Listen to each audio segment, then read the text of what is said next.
I would say it's probably the most difficult trick for the tandem because we're doing the long distance backflip and I have to pull so hard, and because Rocky's on the back, there's just a couple seconds that I lose the front wheel.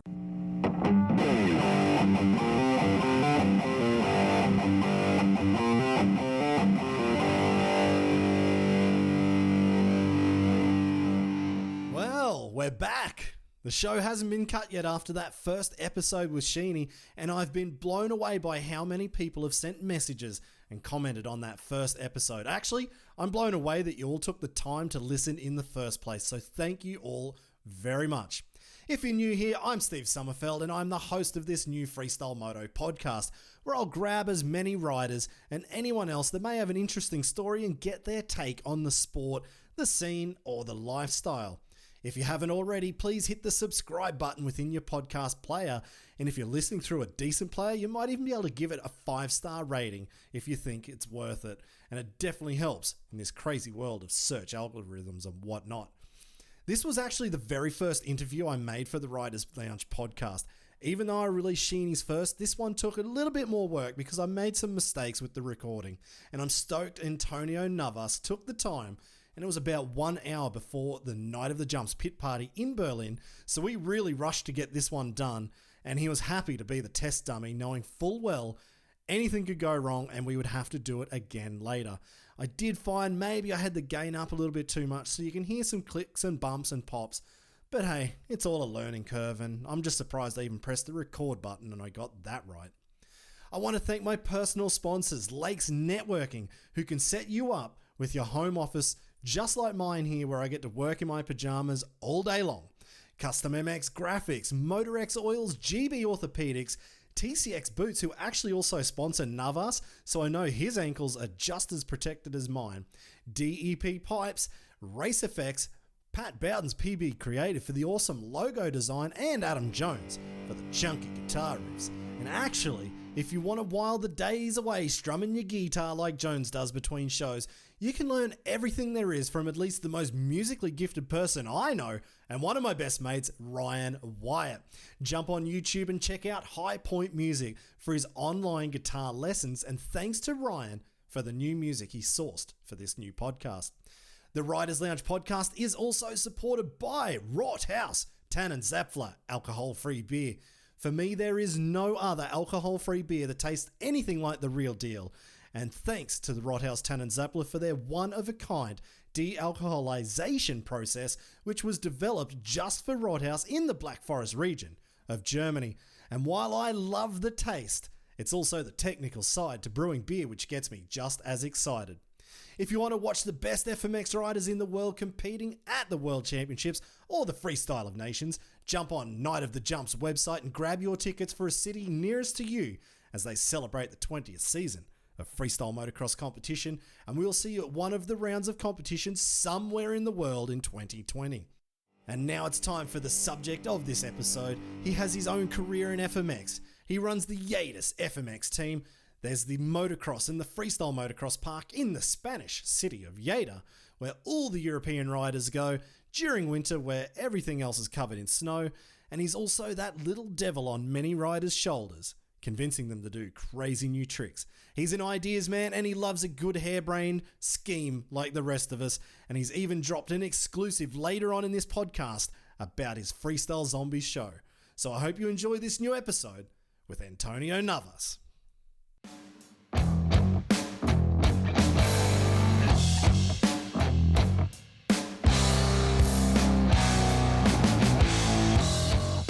This is the very first test of the Riders Lounge podcast.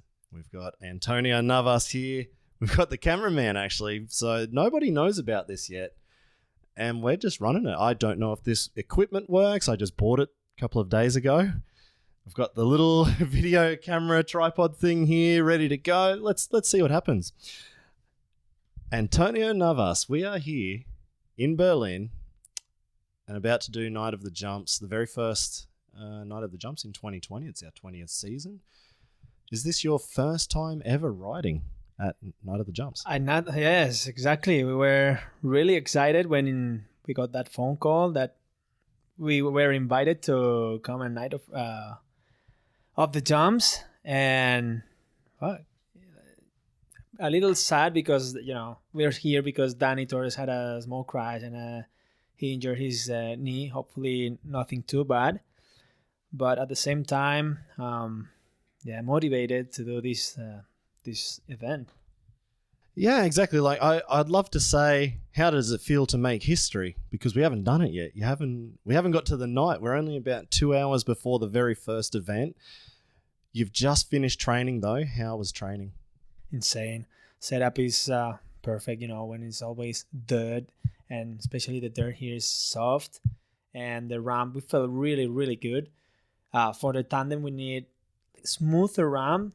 This one is 9 radius, and we could even put it like more like farther than we normally set it up. It was about 18 meters and a half, or almost 19, which is really good. And I can't wait for the night show. Can you give us a little bit of an idea about the technique? It's 2 riders on 1 bike. So for those who don't know freestyle motocross that much, tandem is 2 guys, 1 bike, and let's see what tricks you can do. But it's a completely different technique. Oh man, you're a rider too. How does it feel when you do a trick and how hard it is already with only your own. But when you have somebody on the back and he does a sick grab, can't even imagine how the bike is moving in the air. Like it's going like backwards and forward, and especially for different tricks that we do trick at the same time, super hard. When we do the double Superman, Rocky's doing a kind of KOD and I'm doing a Superman. It's so hard. I have to put my flip levers up, and it hurts a lot because it's super hard to get back on the bike. And I also have an extra foot pegs, and they're pretty big, so I have to make sure that I can put my feet on the standard pegs. So altogether, it's pretty hard, and obviously, the communication between us, like, okay, we know each other really good, so I know already what he's gonna do, and yeah, like the communication is the most important thing. Do you actually have to say, next trick, what are we doing? Yeah. Superman, or we, That's what we do. Okay, Rocky, we do test jump, or we do this, or now we go for tsunami, or we do double Superman. All right. Sometimes Rocky's like, okay, but pin it. Don't come up short. But is there any point where you get like a bailout motion, like from Rocky maybe says, I don't feel it, don't go? Yeah, maybe a couple times happened that in the in run, right before the ramp, was like doing kind of movement with his hand, like pin it, like more. I was like, what the fuck, move up, and already do the ramp. So it felt weird. Or sometimes especially for the backflip, I would say it's probably the most difficult trick for the tandem, because we're doing the long distance backflip, and I have to pull so hard, and because Rocky's on the back, there's just a couple seconds that I lose the front wheel, because I'm pulling hard backwards, and Rocky's also on the back. And the front wheel is losing, and I have to make sure I'm really, really straight, and also Rocky is straight. So sometimes we go sideways because Rocky's maybe pulling like a little sideways. But yeah, that's probably the hardest one. Can you give us a bit of an idea on the equipment? Because the bike, it's relatively a normal bike, but you've got some special parts on there. Yeah, the suspensions, we need to set it up harder. And then we have an extra seat, which is between the standard seat and the rear fender. And yeah, extra foot pegs. But we built like 5 or 6 foot pegs before we finally found out that was the good ones. And they're attached on the main frame, subframe, and they're working really, really good now. But they're super heavy. It's probably altogether, it's probably like 15 kilos more on the bike and Rocky. So yeah, altogether makes that tandem thing hard. Yeah, and also for your baggage trying to get to the event. Luckily, this time Mark Pignol was the truck driver from Lleida. Yeah, he drove yeah. from where did he drive from? Spain or Lleida, Catalonia? from Lleida. From Lleida, yeah. okay. Catalonia, Spain. Yeah. El Presidente. El Presidente. Navas, he is not going to give away his No, politics no, right no. now. I'm not politician, so. Not yet. Give us a little bit of an idea then. How did you get into the tandem, and what does it take to learn this sort of stuff? Foam pit only, or is it a lot on dirt? Well, the first time it was kind of... we went to practice like normal. And then I remember we already got changed and we were on our normal clothing. And we were talking about because Peter Pilat was already doing backflip tandem, but on the short distance with the super kicker and somebody on the front. And I was like, hey, Rocky, but it would be good to do like standard tricks together. He was like, yeah, that would be good. And I was like, but Rocky, wait, what is your weight? And he was like, 53 kilos. I was like, wait. 53 kilos? I think I was 53 kilos when I was in grade 6. Probably when you were 7. Yeah. Yeah.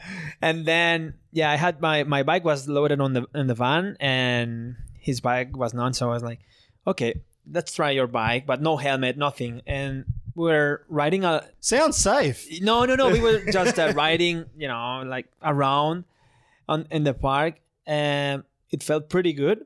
And then there was the main landing and we went up and we did like super small jump and Rocky was already doing a seat grab there. I was like, wow, that felt good. So next day we put the ramp super close to the landing and we tried it and it was really good. We did only one trick and it was maybe 7 meters gap. So that was the very beginning. And then we started with the foot pegs. We bent like 3 and we finally found out that it was we had to make them and we started to put the ramp farther and farther and farther until 2013.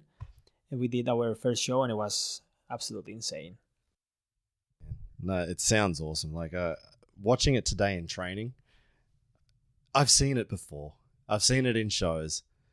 But when you just watch that first one, like we set the ramp up for you at 17 meters onto a 5 meter high landing. So it's a higher landing than normal. And let's just test it. And then you tested it alone, and then we push it back 1 meter. Okay, so we pushed it back 1 meter. Another Maybe half more. a meter more.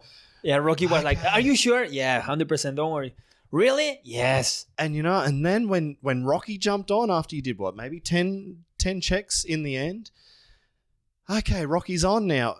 And I've got this feeling of responsibility because I was stupid enough to like just go, okay, we're doing this and I'm going to call Navas and go for it. You tell me what you want, just do what you like. But there's still that responsibility in the back of my mind. And I thought, I hope these guys get over this jump. And second jump, tsunami from Rocky. I'm like, okay, not a problem. Yeah, but imagine my responsibility, I'm the one that I'm actually riding the bike and Rocky is like, okay, don't come up short.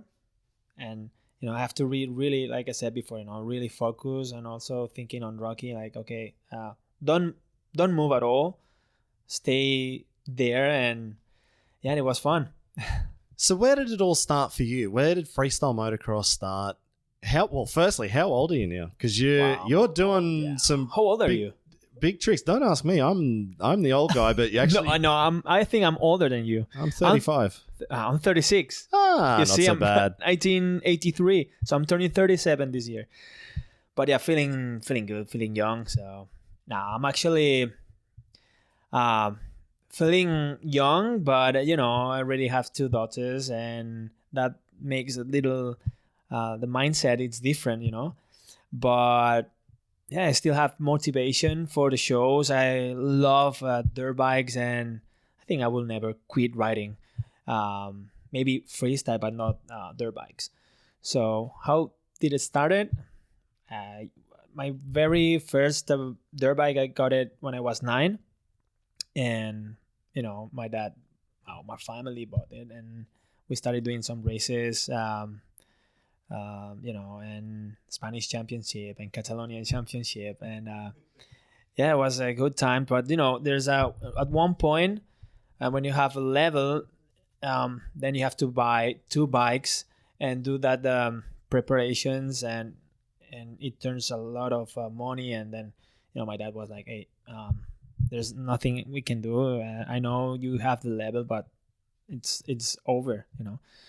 If you want to still do motocross, then you can do it by your own. So I was studying and I was working and doing motocross, and I spent all my money on it. And I was like, there's no way I can continue doing this.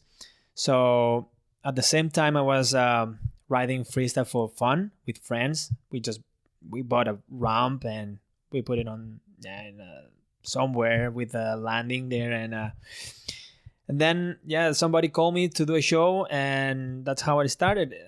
I did that show, and then another one, and then I realized that I could be 100% doing freestyle, and I was 22 or 23 years old when I really started doing this. And that was kind of the glory days of shows, especially in Spain. I've heard some stories like Spain was almost like the place to be years and years ago. You had big shows, good money, but guys like Edgar Torrenteras, Jose Morales, they started it, I guess. Certainly Edgar. And how did you, fit into the group there with those guys? Did you do shows with them, or you were? When I started, it was when that freestyle thing in Spain started to get down. They started to do less shows, but still really, really good. And of course, I knew Edgar already from the motocross races, and also Miralles, or the other guys. They are not riding anymore, and because we are only 150 kilometers from each other, so sometimes we were practicing together. And Edgar was really nice to me. It was like, okay, just come to my place and you can ride with me, and that was really helpful, because in my place in Lleida, I was the only rider doing this. And sometimes I had to go with my grandpa to set up the ramp and do a few jumps there. And you know how it is like, was it good? No, it was a super good extension. Sometimes it was shitty, and it was like, I liked it. So riding with Edgar and all these guys was really, really helpful. And at the end, this is how I started learning some really nice tricks. And were there a lot of shows back then? A lot. So you were busy week in, week out, or every couple of weeks? I think I'm more busy now than it was before, because there was already a lot of riders too, and they normally pick up all the same riders. I was doing some shows, but I was not a big level yet. And when I started to get the level, then the shows were getting down, but it was pretty good times, busy, and was at that time was a good money too. For sure, absolutely. Yeah. So would you say you're more of a show rider then, or a comp rider? Yeah. For me, freestyle was always more about having fun. I did some competitions back in Spain for the Spanish Championship of freestyle and stuff, but I had fun because it was freestyle at the end, and I was doing tricks, but because I had to do some tricks, and I had to push myself to do these tricks, and I was like, I didn't like that feeling. I was more like, okay, I want to do this and express myself with the tricks. Then you had to do this, you had to do that. I don't know.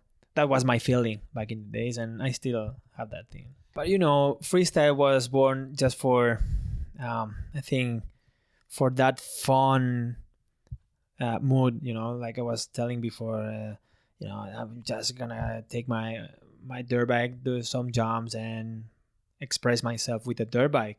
Then when the competition started, everyone was like, riding like with the motocross gear and looking better. And then the sponsor started to sponsor the riders as well. And I think that's good, because this is how the sport improved at the end.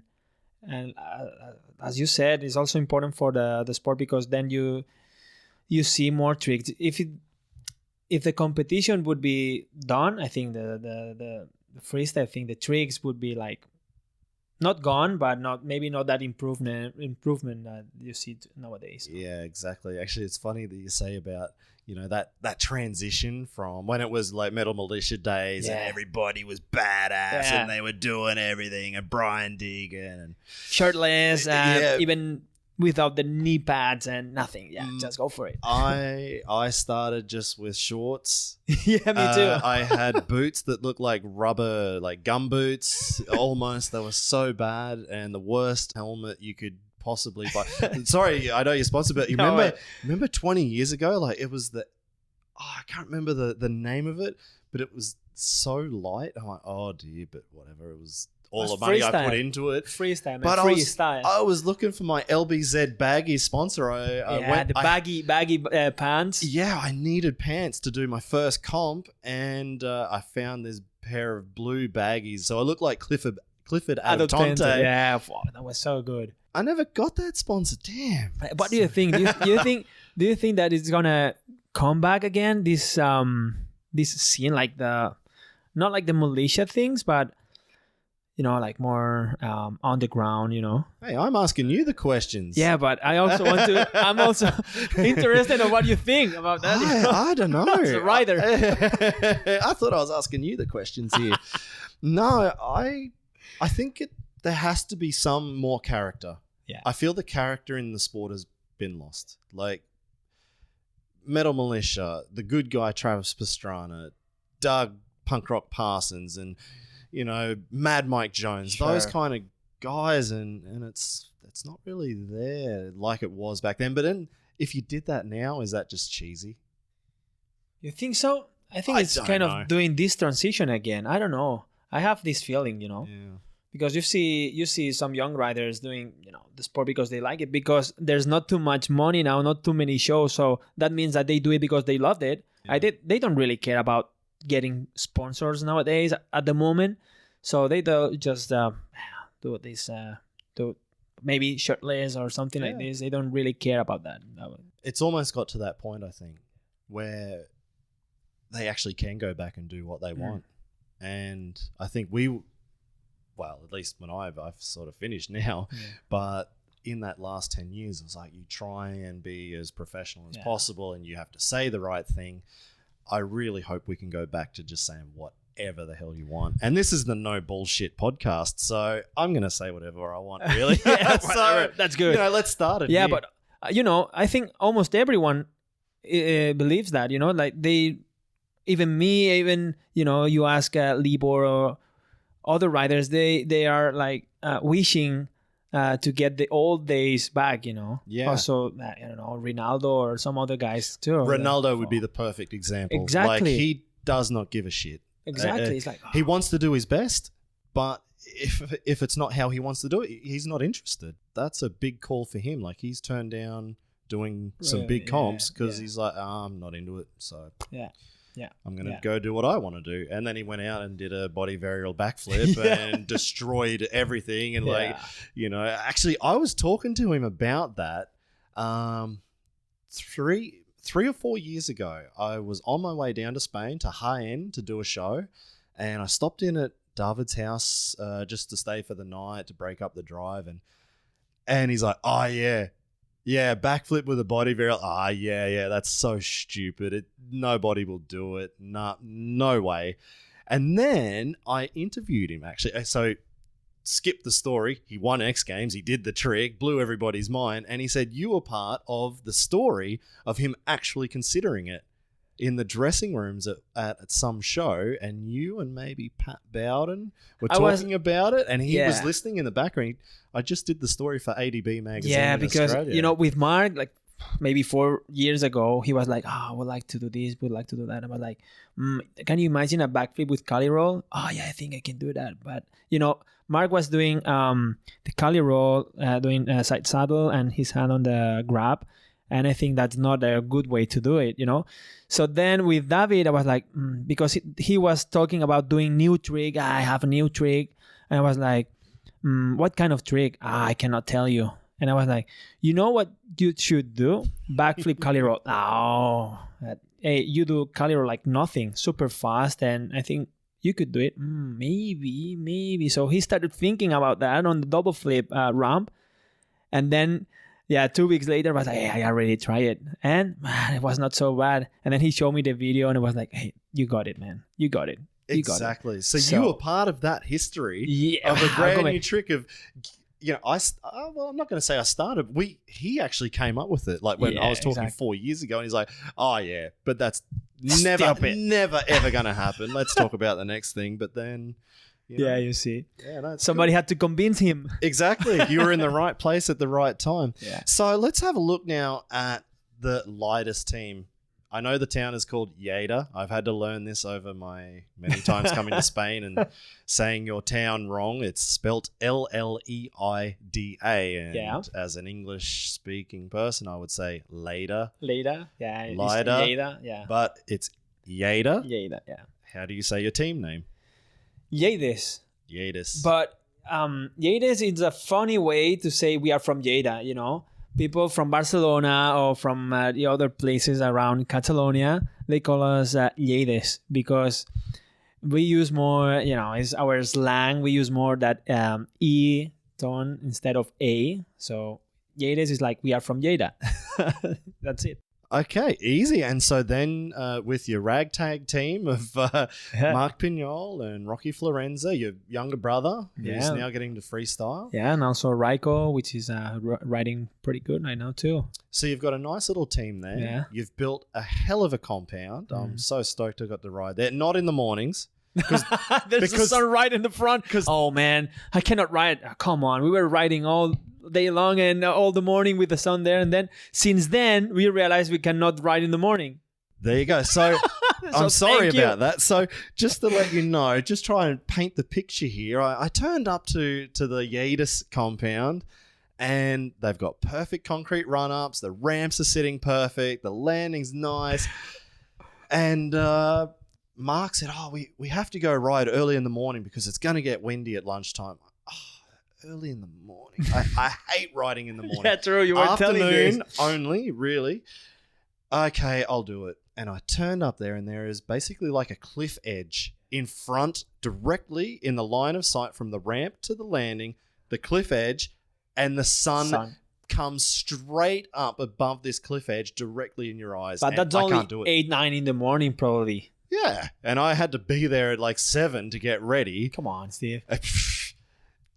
You like to sleep. It was not that I like to sleep, but I don't like doing things early. Yeah, that's right. And so I couldn't jump. The sun was right in my eyes, and all I could do was whips because I didn't care, your timing on the ramp. So I just seat bounced for about 2 hours until the sun moved and I could try a couple of tricks. Yeah, but it's only like we said, it's only early in the morning, and sometimes it gets windy in the afternoon. So the only way we can ride, especially in the summer, is because also it gets super hot there. But now in the winter time, we have a lot of riders coming down and you can ride all day long. It's super good. And then you've got the team going. So give us a bit of an idea of how it feels to manage this team and to get shows all around. You've got to keep these boys working. And do you have a responsibility, or you feel the responsibility to do that? First of all, I do it because I like it, and it's like my baby, the team, and it's because I like to help other guys, other people. That's why we built the Lleides Park, the park, because some people from the Northern Europe, they couldn't ride in their spot in the winter time, so they started to come to my place. So we started to make it bigger, and that was a good idea actually. And to get there's a lot of work to keep the team going with sponsors and shows, and then another projects that we have in mind, projects that we already have done, and it's always working. This head, it's massive, but it's, you know, it's working all day long. Harebrained schemes, I like to call them, because that's you know what I mean. Here we are. This is the Yeah, podcast. you see, yeah. The reason I'm doing this harebrained scheme is actually, it wasn't mine. It was my friend's. I mentioned before, my friend in Australia. I'm going to give him a shout out. It's Joel Heydrich. Good. And he's been into freestyle in Australia for a long, long time and just loved it. And he told me 2 years ago, you should do a podcast. And I said, no, that's stupid. Nobody's going to listen to a podcast. Why would anyone want to listen to freestyle motocross? Yeah. You want to watch freestyle motocross. And then he asked me a couple of months ago, have you thought about it again? I said, no, it's my answer is still the same. I don't think it's a good idea. And then I thought about it. I'm like, hey, actually, he's onto something here. And here we are, first one. So this is the test. It might not ever come out. Maybe we've stuffed up with the equipment. I don't know. Well, at least we tried it. But let's see. We've tried it. But see, I've got enough harebrained schemes. It sounds like you're full of them as well, especially Freestyle Zombies, which was your own event. Last year was the first one? No, 2018. Second. 2018 the first one, and 18 the second one. And for this 2020, we are getting ready a tour, which is not launched yet, but a small tour. Whoa! Yeah, but it's not gonna be Europe. Don't worry. Don't worry. Whoa! But, you know, is this the cat out of the bag moment right now? It's the first time I say that. You know, like nobody knows that, but because it's 99% sure, I can already tell. You know, so yeah.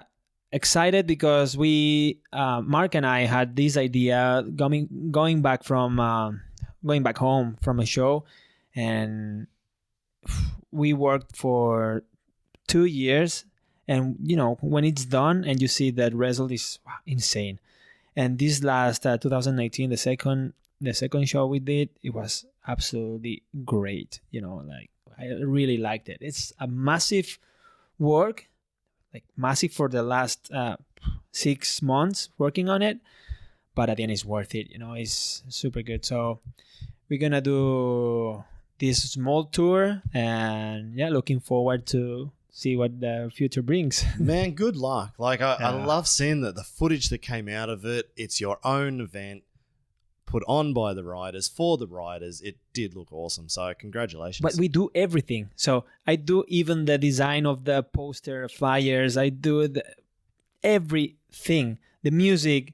We go to the producer and we do the music for the event. So when I say that we do everything, it's absolutely everything. So. Man, it looked awesome. So for anybody down in Spain, France, if you're floating around that area, Portugal, whatever, if you're on a road trip at that stage, when is it? When are we looking? December? In Lleida is on December 26th. So this year is going to be the same date. For the rest, I cannot tell yet. But it's enough to get to December 26th. So. Yeah, sure. So that's the Christmas present. Yeah. Perfect. Get some Christmas presents. Get some tickets to go to the Freestyle Zombies in Lleida. Mm-hmm. Perfect, man. Do you have any other projects coming along? Because I think the brain's ticking over, right? Yeah, I mean, there's one project that we already have worked with it for the last 3 years, and I really would like to get it bigger, and it's a Mototherapia, which is something that Vanni Odera, the Italian debut riders, invented. So we did the first Mototherapia in 2016, I think it was, right, Joan? 16 or something like that. Oh, and it was so grateful. You know, we've done shows for 50,000 people, 30,000 people. And of course it's good, you know, you're getting paid for that, and all the people cheering your name. That's incredible good, you know. But when you do a show only for 10 people and you see their faces and their smile are 100% like, I don't know, naming is like pure, you know. Yeah. That really goes deep in your heart and it cleans your soul, you know. So it's something that I think that everyone would have to do something similar, you know, because for me, it's like giving back what the life gave to me. Because as a child, I couldn't never imagine that I would do what I'm doing now, you know. So I'm like, okay, so Mototherapia is something that I would like to get it bigger and do I already have some good ideas and working on it and see what will happen. I completely agree with everything you just said, because I did my first Mototerapia, I think also 2016.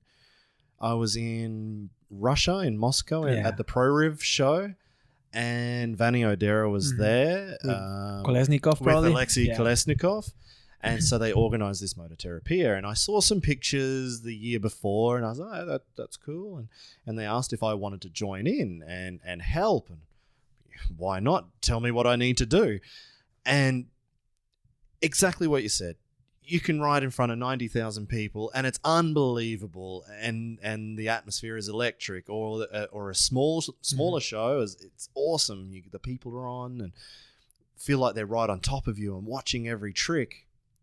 But that moment, I think it was when I took that first, there was a little girl, and they had to put her on the bike with me and a couple of assistants to get her on. But to see her smiling and her face, I was just like, yeah, this is definitely the right thing to do. It's like it was awesome, and I'm stoked I did it. And then I actually ended up doing another one. I think it was at Massimo's event. Yeah, Massimo had his own, just a jam every year. And we did another one there, and I was like, yeah, this is what we should be doing. We're living the dream. Exactly. And if we can make them happy for as much time as possible. Yeah, for an hour, for 2 hours, it doesn't really matter. They will always remember that moment, you know? Exactly. And of course we will also do. So yeah, Mototerapia is. Exactly. So with the freestyle motocross side of things, because this is harebrained schemes again. We've already spoken a little bit about the tandem. Mark Pignol is now doing the backflip, super flip, drop. Yeah. So he did the inside roll too, Mark. And he created the inside roll. See, that one I and my wife have said he should have called that the pin roll. Pin roll, yeah, but we knew that afterwards, you know. Yeah. So anyway, you missed the naming. Yeah, I know. Pin roll, that would be absolutely. But no, Mark came up with that trick, his own body variable. Now he's doing the step down. Is this where you guys are headed? Like, is this where, like, are you guys just sitting around, like, getting drunk and coming up with stupid ideas? Like, not at all. Maybe we can do this. Maybe we can do that. Yeah. Maybe I can tell David Ronaldo to do a backflip Cali roll. Like, all these for ideas. me, it feels like it's my fault, you know, because tandem, come on, I don't like to put medals on myself, you know, but tandem is because I pushed Rocky to do that, you know. Mark, he did his inside roll because he wanted to do something new, and we were talking about this, about that. Oh, what if you do a backflip but on your bike, but doing like heart attack? I was like, maybe I should try it, and he went for it on the foam pit, and he did it. So yeah, I kind of feel guilty. You say guilty, you know, but that's the way we do things, you know. We do crazy stuff, but I think it's the atmosphere in Lleida, you know. We eat snails, as you know, so it's the power of the snails that we have to, Man, they're good snails. Yeah, I know. Yeah, but I think you have to do new stuff, you know. You have to. Freestyle is about create, and there's no rules at the end, you know. Why? I know that people doesn't like tandem at all, you know, and I can understand that, but we make a living out of it. We having fun, and people likes it, and people pay a ticket to see new stuff. So what's wrong with that, you know? Yeah, exactly. It's not freestyle motocross. Yeah. Don't get me wrong. I still love freestyle motocross, and I love motocross even more, you know, but tandem is something apart.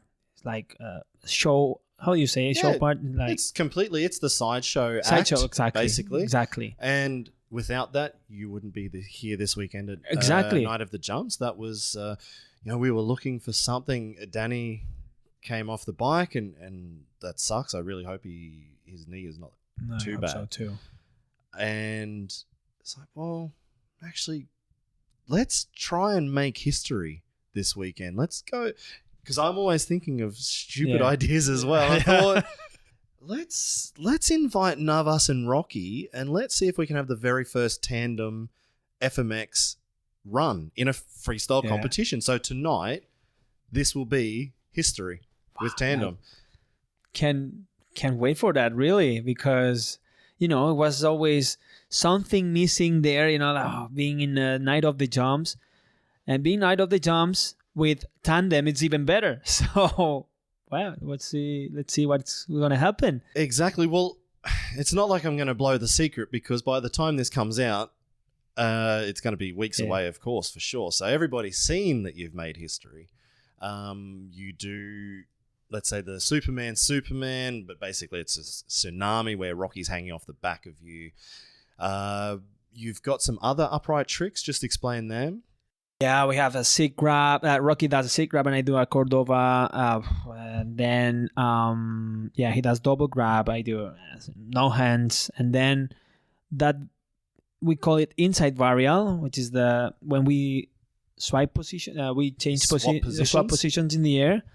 So that's really impressive, I would say, because it's something that people never have seen that before. So, yeah, exactly. And where do you go from here?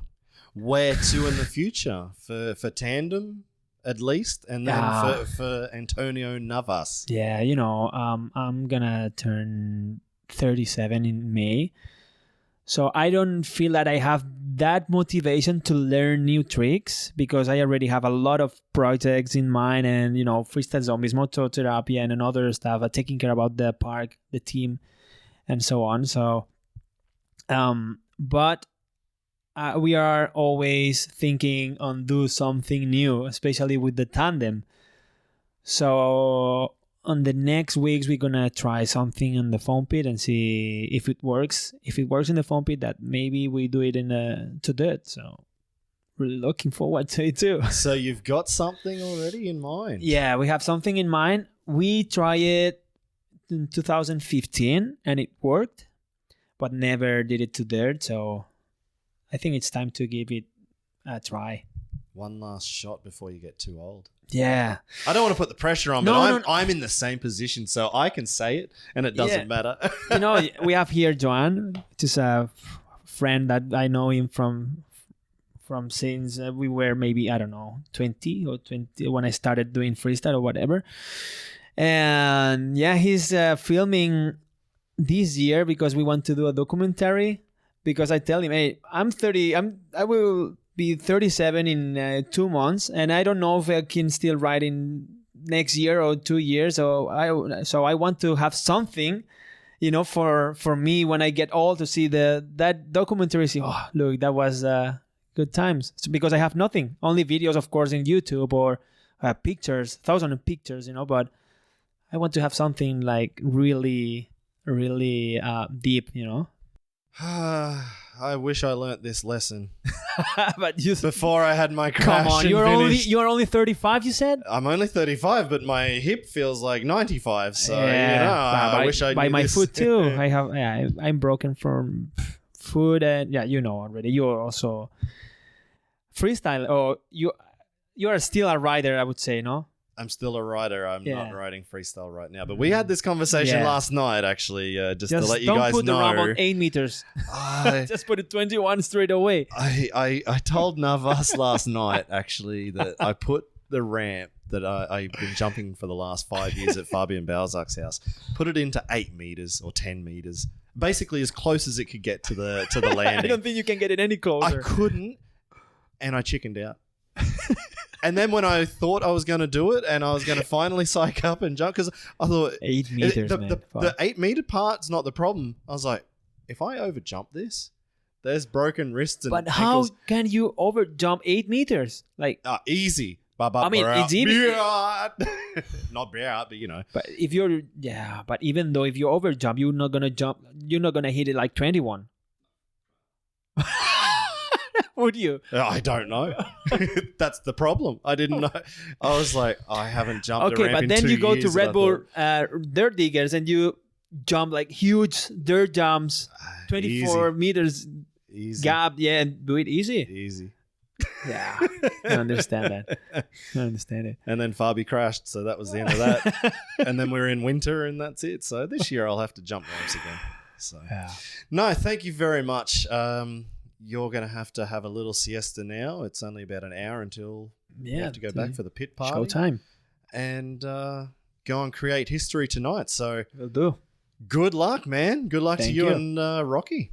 Thank you, Steve. So I really hope that podcast thing gets bigger and bigger. And at least I made history again, you know. It was the first time that I did podcast for Mr. Steve Sommerfield. Well, thank you. Oi. Aussie. I just hope that actually I set all of this stuff up because it's all brand new. I just pulled it out of the box and this is the first time. So maybe we have to do it again. If we do this again, maybe we have to like cut some bits in. I don't know. Can you imagine that you didn't record that now?